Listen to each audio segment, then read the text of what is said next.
Ahoy! A few days ago I said the information that we have for the expansion so far is mostly surface level, but if you dig below the surface and you go through all the different news articles, you find little bits of information here and there that maybe one article mentioned somewhere no one else decided was important enough, and I found quite a lot of those.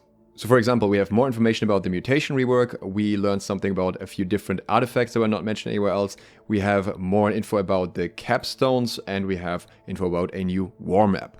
In the background I also show you some footage of the transformation of First Light, as well as a little bit of the new Hadron. Keep in mind that all of this information is from press outlets and not from the devs directly. Links to those down in the description. Let's begin with the PvP side of things, and here we need to clear something up first that has been a rumor for way too long. The new zone will not be a forced PvP zone. I'm not sure how this rumor started, but it's definitely confirmed now that you can go into the zone unflagged. Different from Brimstone or previous First Light, this will not be an area that your faction can claim. This is more like Shattered Mountain. This also means that First Light's old war map is gone entirely, which is probably, in my opinion, one of the biggest losses of that zone. That war map was pretty nice.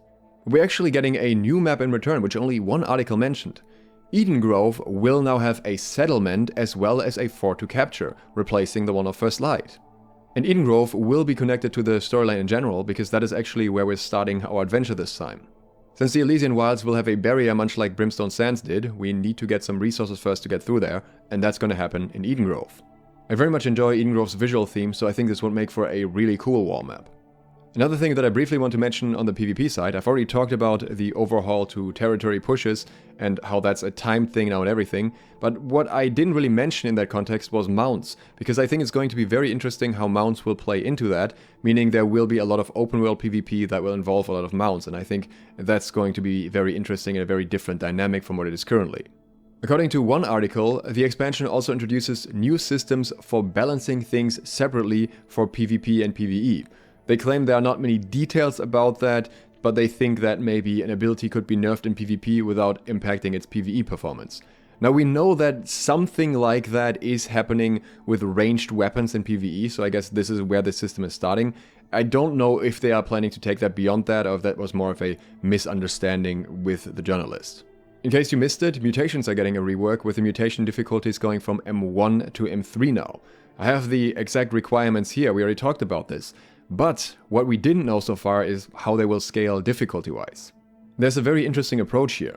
Normal expeditions will be easier than they are currently. They will essentially be a story mode for people who want to experience the content without stress, people who don't have much time to actually play the game and learn the mechanics and just want to go through it for the experience or to complete a quest. However, in return, endgame gear will drop rarely from these vanilla expeditions, and artifacts will not have a chance to drop at all. Quick self-sponsor at this point here. If you want to get early trading tips for the expansion, then consider supporting me on Patreon. I'll release a video with these tips in the near future, so if you want to make your buy orders before everyone else does, then this is your chance. Mutation level 1 will be easier than any of the current mutations in the M1 to M10 system, so it sounds like M1 will be similar in difficulty to current normal expeditions.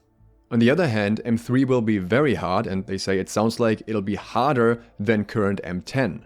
So overall there will be a much steeper difficulty curve, and I'm gonna speculate a little bit here.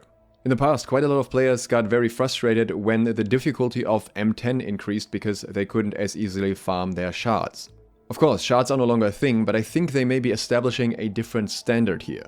The expectation that many players had is that you should easily be able to complete an M10 with a pug, and I think that may no longer be the case for the new M3. I could imagine that at least for a while, a lot of the group finders will focus on M2 instead, as a middle ground that is more farmable for rewards. Again, the Umbral Shards don't matter, but whatever gear you get will still matter. But if they establish a lower difficulty as a farmable difficulty that still is rewarding enough, then they can actually crank up the difficulty on the highest level. I think that will be very cool, and to me it sounds a little bit like that. We'll see if it comes true. The new Hadron, Primal Fury, is a temporary steroid that doubles your character's size and makes you go into an unarmed mode where you strike with your bare hands and can do both light and heavy attacks. The light attack just seems to be a chain of quick swings, whereas the heavy attack appears to be a forward leap that actually closes a reasonable amount of distance and applies a knockdown effect afterwards. I'm not sure if that knockdown effect is a specific type of the Hadron or all of them, but it at least exists. Also, we can see that in some cases, The attacks here have grit, but not always, so it seems to take over the 300 con perk as well, unless again this is specific to one of the heart runes, one of the upgrades that you get grit while attacking. I also noticed that when the ability runs out, you do some kind of ground slam with your hands, which may have additional effects. Maybe it deals damage too. We can't really see that in the clips we have so far, but it's definitely a very interesting heart rune in my opinion. And speaking of heart runes, we have a little bit of information about one of the new attribute capstones. If you have 300 focus, then using a heart rune will reduce all of your active cooldowns by 50%. Not sure if that just applies for abilities or also for consumables, but either way it's huge. Imagine, for example, the enemy team is diving you as a healer and you are using your escapes and your cooldowns and everything and you're not getting away.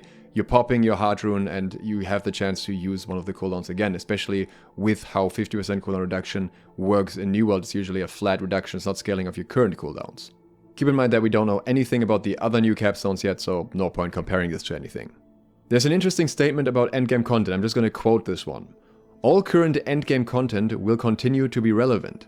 Some of it will scale up to the new cap, while other parts will remain level 60, but all of it will drop gear that's relevant to the new endgame.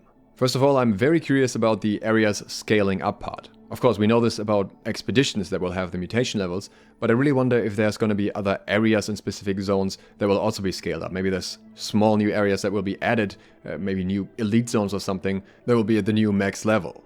But also there's the mention that it will drop gear that's relevant to the new endgame. I feel like they're most likely talking about artifacts here. We know that artifacts can be found in various different places, so I wouldn't be surprised at all if there's some open world mobs or something that we need to go back to in order to farm specific artifacts. Dear devs, please don't put Scorpion Sting on Scorpio. Thank you. Speaking of artifacts, we also have information about two new ones. The first one is Vengeance. Vengeance is a life staff that reduces all healing you do by 50%. But massively increases the damage with some of the more aggressive life staff abilities. At first I thought this is going to be one of those funny meme items that no one ever uses, but the more I thought about it, maybe there are use cases for this. For example, in expedition speedruns, if you feel like you don't need all the healing, you just need the Sacred Ground effect and you need some damage, that could be a use case. Or in a paladin build in combination with a flail, where you already get some extra healing from the flail too anyways, so both weapons give you a little bit of healing, but also deal a decent amount of damage at that point. The other new artifact is Plague. Unfortunately with this one, I think it was mistranslated. I couldn't find the original French version that it was translated from, I could only find an English version. And that one says, Plague is a blunderbuss that also generates burn damage. It is the only one in play.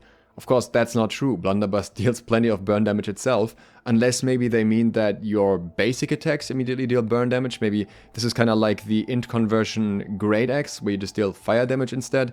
We'll have to find out, but considering it's called Plague, I could also imagine this taking a completely different direction, something like the burn is maybe acid burn, maybe this can deal acid burn somehow, or it's even like a poison weapon of some kind. It's gonna be interesting, we'll have to wait and see. When it comes to crafting, one of the articles confirmed that endgame crafting will require more resources. This makes sense because you're gonna be crafting less since you can guarantee BIS, so you'll likely need a ton of resources in return. One of the articles also claimed that Umbral shards will be converted to gold. However, when the devs were asked about this, they did neither confirm nor deny. So I'm a bit skeptical about that one. I think this may be a misunderstanding. I at least am not expecting massive amounts of gold in return for Umbrals. Of course, this is not nearly all of the information for the expansion. There's more to come, and if you want to hear that, consider subscribing and clicking the bell. I also talked about various other aspects of the expansion already, so if you haven't heard about mounts yet and all the other hidden info and what the devs talked about, then I will link a playlist for that right here with all of the other expansion info included. Again, if you want to get early trading tips, then consider supporting me on Patreon. Thanks to all of my patrons who already do exactly that. And thank you for watching. Duke Sloth, out.